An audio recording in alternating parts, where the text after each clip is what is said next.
सबसे पहले तो मैं ये बताऊं कि 1940 जो अभी 23 मार्च आ रहा है, वो 23 मार्च 1940 को हमारी एक करारदाद मंजूर हुई थी कि हमारा मुल्क अलहदा होना चाहिए, क्योंकि ये दो नज़रिए हैं, दो नज़रिए कौमियत है ये।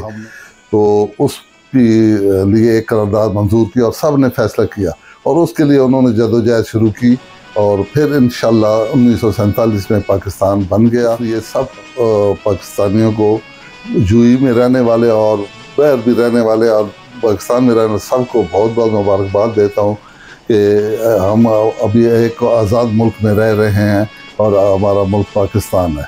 और जो है जितने भी पाकिस्तानी हैं वो अपने मुल्क के सफ़ीर हैं।